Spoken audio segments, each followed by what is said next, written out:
Olá, tudo bem? Os enganadores e como tratá-los, né? Eu quero ler para você aqui um trechinho de 1 de 2 João, capítulo 1, do versículo 7 em diante. Depois a gente vai fazer uma análise aqui, para você ver, isso daqui não tem nada a ver para os dias de hoje. Ou mesmo se de repente você quiser usar isso para os dias de hoje, mas isso aqui é exatamente o que pode ser usado para denunciar as religiões que tem por aí, denunciar os pregadores que estão por aí. É isso mesmo.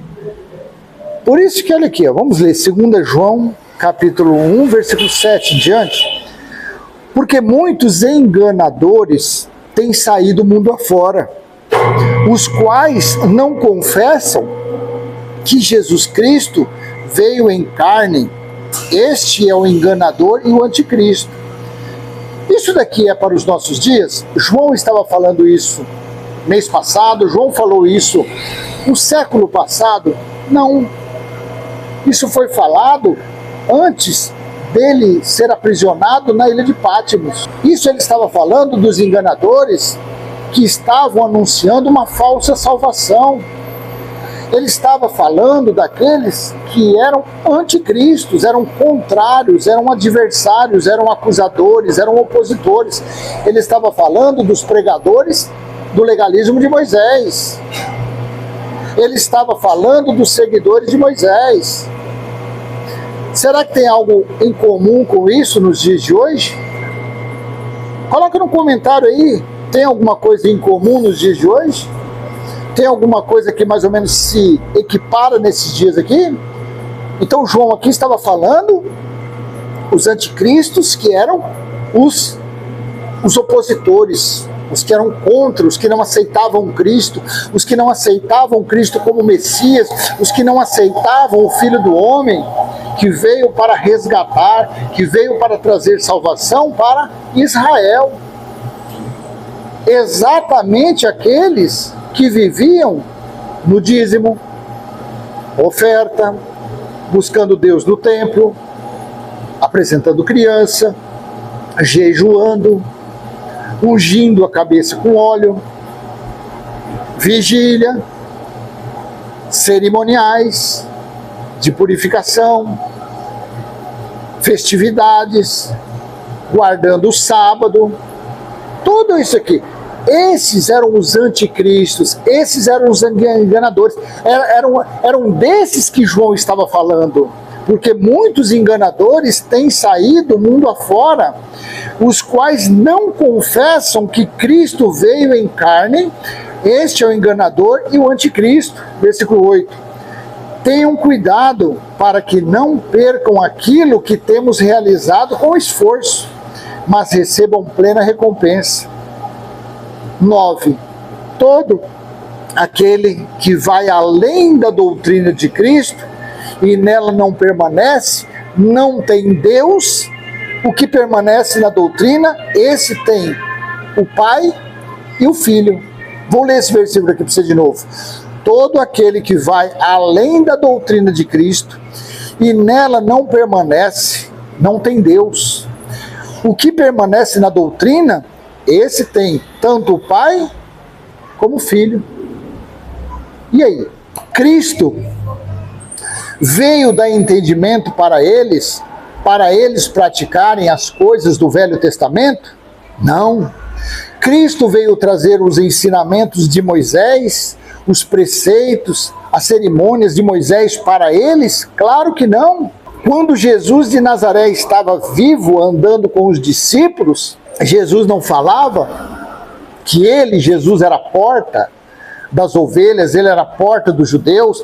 Jesus não falou que veio trazer a paz. Jesus não disse aos judeus: vinde a mim, vocês que estão cansados e oprimidos, que eu vos aliviarei. O meu jugo é suave e o meu fardo é leve. Ora, se João estava falando que foram essas doutrinas que ele recebeu de Jesus, então se alguém fosse além dessas doutrinas, não conhecia nem o Filho nem o Pai, não tinha Deus. Então é muito simples para uma pessoa que é coerente, para uma pessoa que tem 2 neurônios funcionando, é muito simples de assimilar, de detectar aonde está o engano, onde está a mentira, onde estão as falcatruas. É muito fácil. Onde elas estão? Dentro dos templos religiosos. Aonde elas estão? Dentro das chamadas igrejas. Porque as doutrinas que são ensinadas dentro desses calabouços, dentro desses currais, são exatamente as que Jesus condenou. Foi exatamente essas doutrinas do legalismo de Moisés que Jesus veio se apresentando como a porta, se apresentando como o caminho, a verdade e a vida. Foi exatamente tirando os legalistas desse esgoto, dessa pocilga chamada Moisés. Então, quem enxerga isso tem o direito e o dever de dizer a mesma coisa. Esses pregadores, todos, os pregadores da graça, todos estão errados. Nesse tempo, os que estão por aí ensinando Moisés, mas para quem está no Evangelho Eterno, sabe que esses pregadores da graça estão também desmerecendo as doutrinas de Cristo, desmerecendo as palavras de Jesus de Nazaré, quando ele mesmo disse que tudo iria se cumprir naquela geração, quando ele disse que a ira de Deus seria contra aquela geração. Aí você vê pregador da graça, fazendo o quê? Dizendo que o tribunal de Cristo ainda vai acontecer por gentios, dizendo que os gentios ainda serão julgados. Aonde que eles acharam isso? Só na cabecinha de minhoca deles. Então esse versículo 9, ele dá em Chico e dá em Francisco. Aqui aponta o dedo para os seguidores de Moisés, aqui aponta o dedo também para os que estão ainda vivendo no tempo de Paulo, na graça pregada por Paulo. O que eles têm por aí são doutrinas, ensinamentos de homens. O entendimento deles são entendimentos carnais. Não tem nada a ver com o entendimento espiritual dos escritos bíblicos. Não tem nada a ver.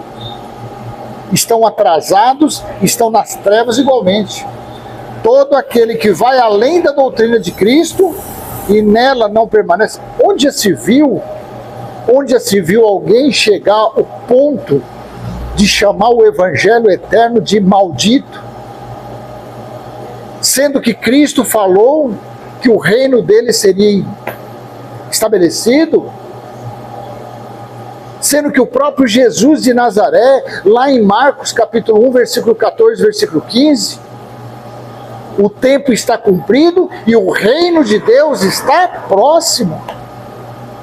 O reino de Deus próximo seria nada mais, nada menos do que Apocalipse 11, 15. Ou Apocalipse 10, 7, quando se tocar a 7ª trombeta, então o grande mistério de Deus se cumprirá. Esse mistério falado pelos servos e pelos profetas. Que mistério foi esse?